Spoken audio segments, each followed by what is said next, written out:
and welcome to Screen Time, a series I'll be doing here on YouTube covering movies, video games, and more. Today I'll be kicking things off with movie and game reviews. So, grab your popcorn, flip on those screens, and get set for Screen Time. The first movie I'll be reviewing today is this.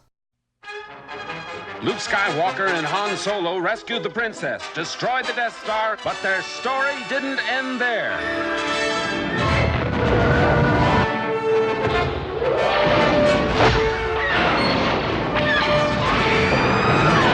Now, the creators of the biggest smash hit of all time bring you the next episode in the Star Wars saga, The Empire Strikes Back.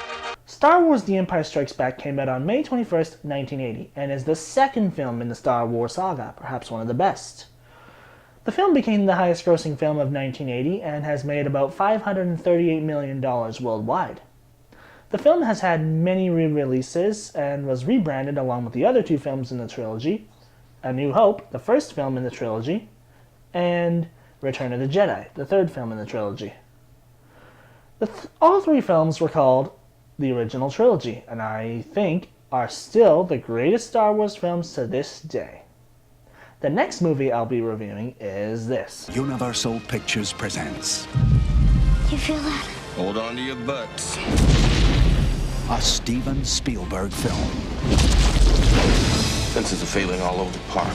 Yeah, that's nice. Gotta go. An adventure. Look out! Down! I can't get Jurassic Park back online. 65 million years in the making. Jurassic Park. Jurassic Park, one of my favorite movies involving dinosaurs. Jurassic Park came out on June 9th, 1993, and is based off of the 1990 novel by Michael Crichton. Check it out. Jurassic Park was filmed in both California and Hawaii and had groundbreaking technology for its time. The film became the highest-grossing film and held a record for the highest-grossing film until the release of Titanic in 1997. Since I grew up watching Jurassic Park, in my opinion, Jurassic Park is still one of the best movies to this day. Now, on to the next topic, video games. The first video game I'll be reviewing is this.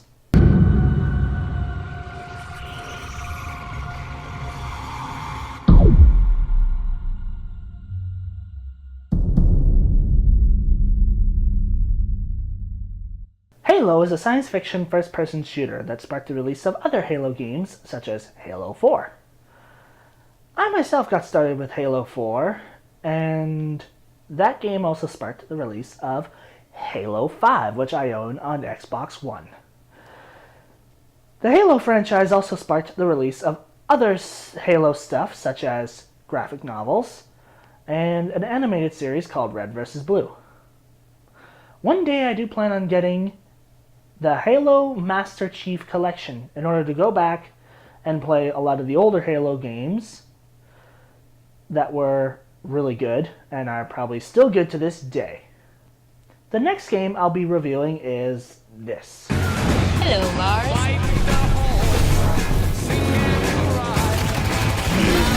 Anybody speak space turtle? I can say hello in any language.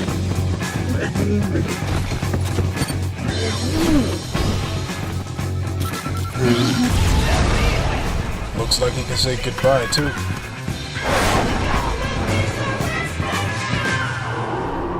Whoa, what do you think is down there? Death.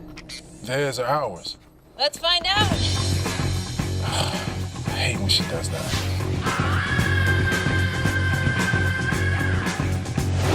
Rated T for teen. So, Destiny, one of my favorite games on PS4. Destiny came out on September 9th, 2014 on Xbox One, Xbox 360, PS3, PS4, and PC.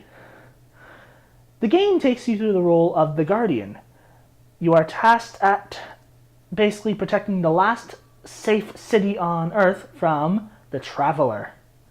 And I would really recommend trying this game, without a doubt. Destiny. Check it out. You will not regret it. Now, I actually have a surprise for you all. I have had the chance to go to the Toronto Prop Expo. The Toronto Prop Expo I went to is a smaller version of their actual Toronto Prop Expo.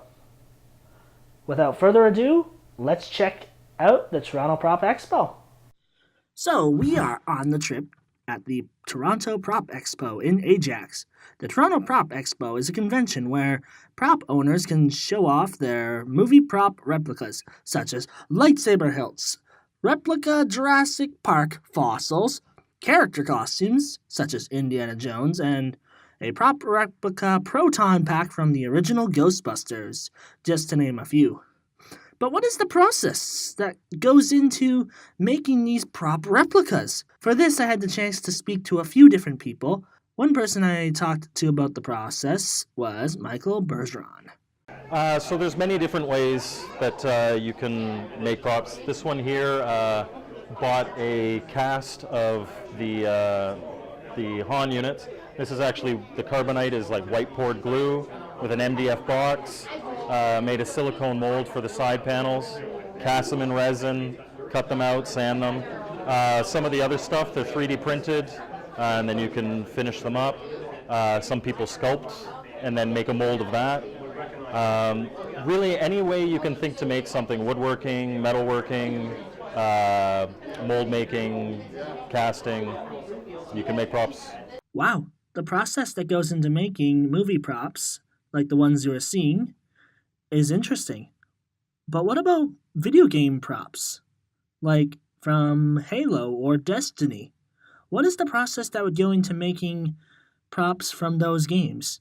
For this, I had the chance to speak to Lisa Knapp. Well, some of these are 3D printed. For instance, the guns down at the end there, they're all 3D printed. This was made with a 3D printer as well.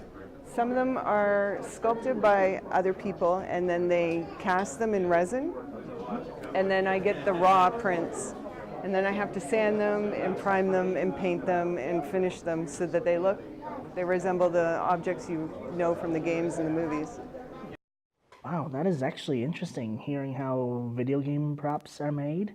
I also had the chance to talk to John Anderson, who is the owner of the prop replica proton pack from the original Ghostbusters movie, to get his opinion on the process that he actually had to go through to make his prop replicas. The process really varied between simply painting it to doing machine work, molding, casting. There was even most of the props that I've bought that were maybe an item that was available commercially, I still repainted or did modifications to make it more accurate to what I see in the movies.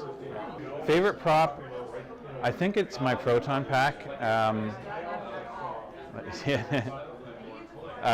It's been kind of it was really the first prop that, the first prop that kind of caught my attention. So it was a long time dream to build one, and it's always, I think it still holds that place for me. Some props even moved. For example, one prop that actually moved is a life-size version of R2-D2. And I actually had the chance to actually interview the person behind the building of that R2-D2 by the name of Alex Kung.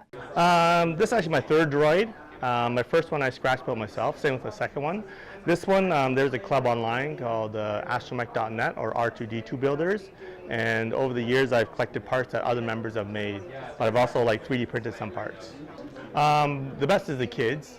Sometimes the kids are scared at first because R2 is bigger than them, but sometimes they don't get over it, and otherwise sometimes they get over it and then they're hugging the R2, and that's the best part.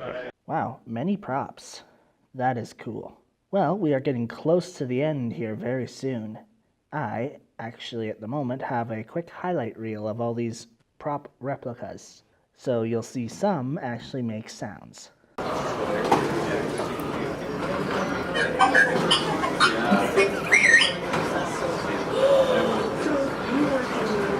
Well, it's been a real good day here at the Toy Invasion and the Prop Expo. Many different movie props, replicas, and from different movies and TV shows and video games. Let's head back for the wrap-up. Well, we're back, and I hope you enjoyed the show.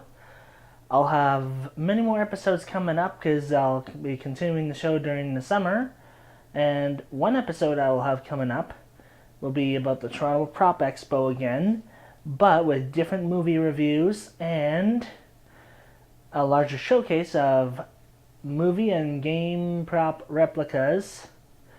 Like, comment down below, and subscribe if you like this episode. And tune in next time for Screen Time.